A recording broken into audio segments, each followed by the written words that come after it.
Probably the most anticipated album of the year so far. The Clipse have reunited. They plan on dropping the album in July. But those plans have been thwarted by UMG and Def Jam. Apparently, there's a feature that the Clipse have done with Kendrick Lamar that the record labels don't want to see the light of day. So we finna get into that. This story is from the Ville. If you're new to the channel, hit the subscribe button. Y'all know how we do it. We get right into it. Let's go. I wanted to bring up this story up to this point again because after yesterday we had discussed how Clipse was going to drop an album and they ended up having issues with Def Jam because of a Kendrick Lamar feature. Now, if you don't know, Def Jam, their parent company is UMG. And UMG, if you know, has been going back and forth with Drake with a defamation lawsuit.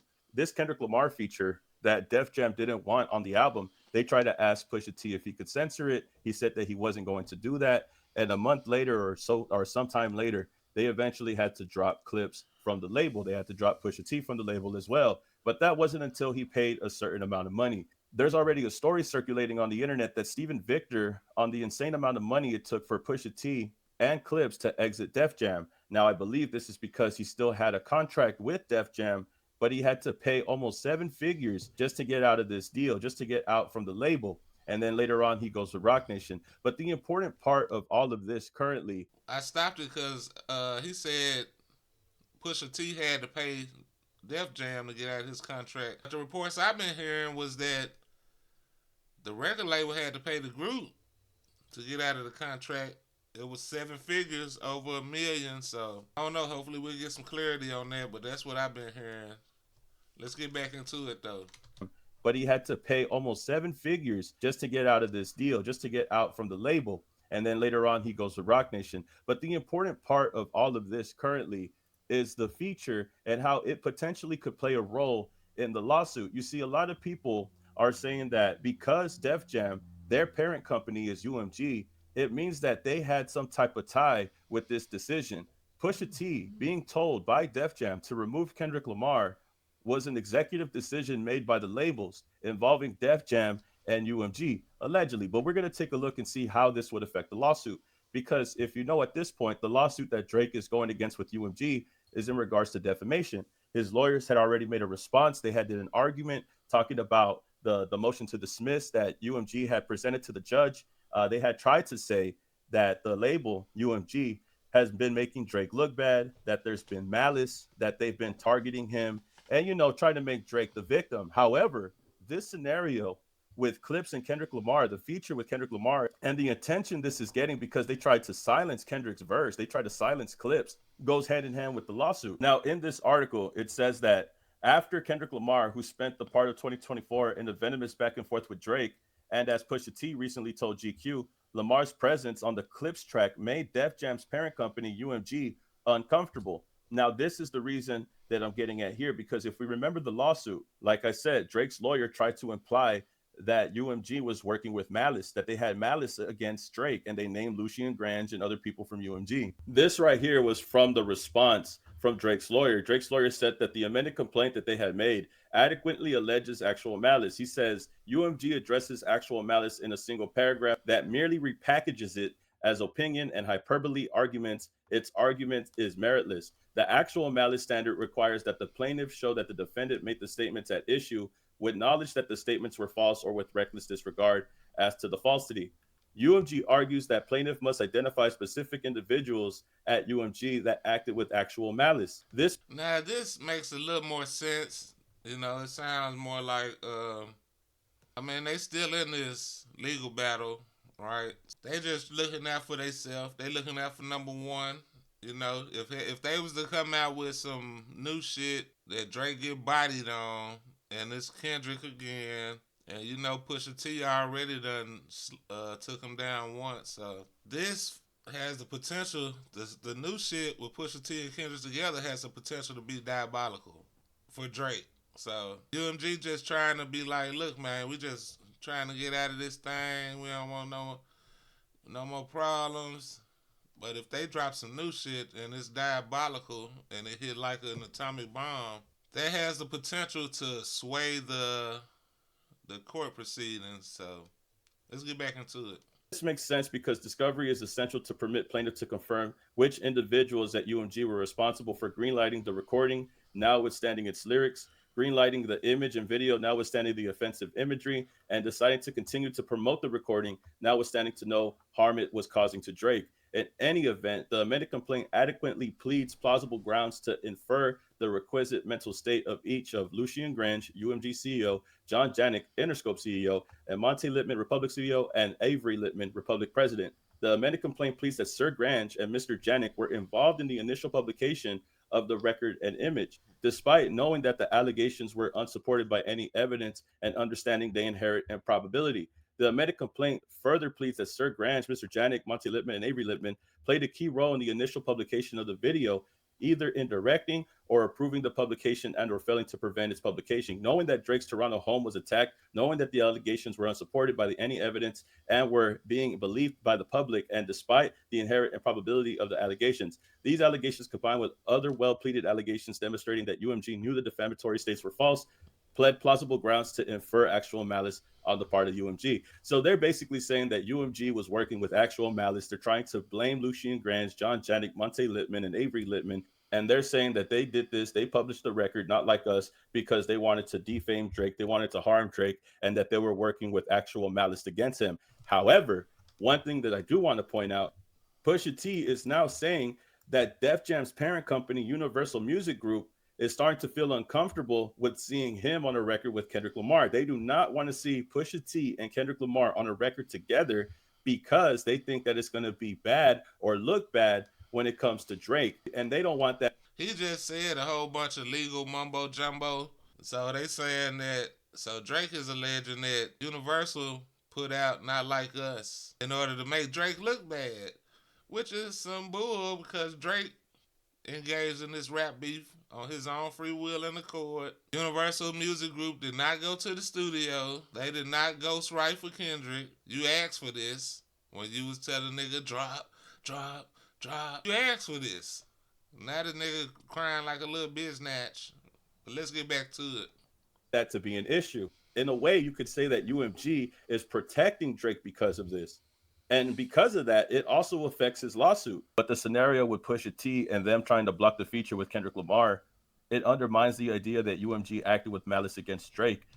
So now they are in a position where it seems like they trying to protect Drake. Poor baby, big baby, mama's baby. Come here, mama's baby, looking ass. They are in a position where they pretty much have to protect Drake now. So they, who does that? Who has ever done that? You a grown ass man, bro. You should feel like a little broad being protected. I don't know a man that would be in that position.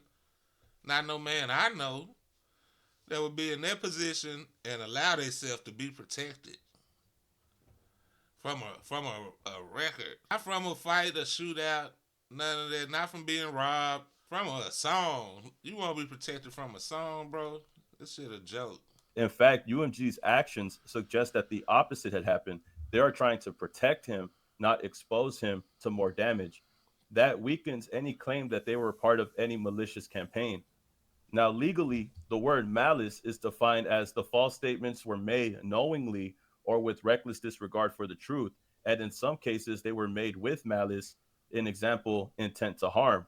What Drake's lawyers might be arguing is that people in the industry, possibly including label insiders such as Lucian Grange and others from UMG, knowingly allowed or encouraged damaging narratives. This amounts to malice because they failed to stop it or even help fuel it. I don't know about the eyes of the law, but in common sense, to me, that is not the same thing saying they being malicious because they didn't jump in front of the bullet. That is not being malicious. Now, if they tripped you and you fell, that might have been malicious. If they pushed you down, but if they saw somebody else push you and they didn't jump in front to save your ass, you want a captain save them. You want somebody to come save you like you some little gal or something, man.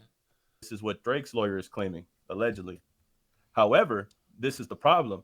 If UMG had stepped in and tried to block or discourage Kendrick's verse because they felt it would worsen things for Drake, then that suggests that UMG is actively working to protect Drake and not harm him. They're avoiding actions that could escalate the situation or increase legal exposure. They are not acting with malice, they're acting out of caution In hindsight, it backfires Drake's argument. You can't accuse your label or its affiliates of acting maliciously against you while they're taking actions that clearly show they're trying to shield you. In a courtroom or even public opinion, this kind of contradiction can weaken Drake's defamation claims, make him seem overly paranoid as well, and show that he's being protected by the very people he's accusing of harming him.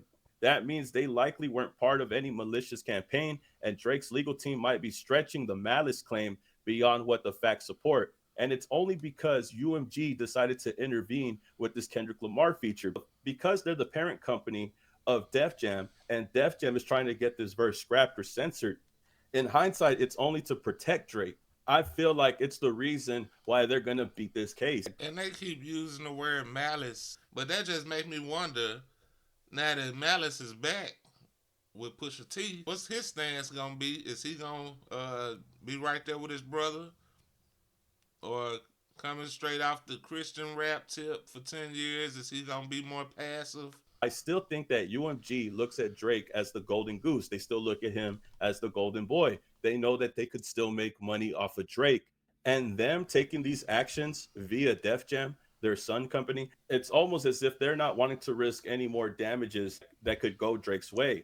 It shows that Drake is still somebody being pushed by the machine. It shows that the machine, which is UMG, still has Drake's back. And they're going to try to do everything that they can, regardless, to try to keep Drake's image still intact despite arguing with him in court. So I think this is going to be interesting. I think the way that this lawsuit moves forward, I think this right here, what they did for Drake, I wonder if they will bring this up in court. I wonder if UMG is going to openly say that they've tried to protect Drake, even in an example like this. I'm only curious to know, but I know for a fact that Def Jam, UMG interfering with this song right here could be enough proof that they never had any malicious intent towards Drake. And that's the whole reason why people keep saying that this is about Drake, because Drake is the reason why they didn't want Pusha T and Kendrick Lamar on the song together, because they knew how it would look and they didn't want to risk that, and they still wanted to protect Drake at the end of the day. But y'all can tell me how you feel about this. At the end of the day, they tried to block this song because they wanted to appease Drake. They wanted to please Drake and make sure that he wasn't going to get offended if this song came out. I'm glad that Roc Nation took control. It sucks that Pusha T had to pay 7 figures to get out of his contract, but I'm glad that we're going to get this song uncensored and we're going to get this whole album in its entirety. You cannot stop real hip hop. Shout out to Kendrick Lamar, shout out Clipse, Pusha T, Roc Nation for getting this album out. Hopefully, we could listen to this in the summer, and make sure y'all listen to this album, bro, because it took about 7 figures just for him to get out the label. So y'all run the numbers up whenever it comes out. Go ahead and listen to Ace Trumpets right now. Fire song, by the way. I love the song, man. I love the whole Wi-Fi. Bro, it's funny. But yeah, y'all tell me how you feel about this and get back to me, man. I ain't never saw nothing like this for in my life, where a grown man wants the record label to protect him. It's like he's scared of the boogeyman. K Dot is the boogeyman, real life. With all the back and forth, with all the tracks between K Dot and Drake, Kendrick could easily say the same thing. Kendrick could easily sue Drake. He could easily sue UMG, but he's not. He's taking it like a man.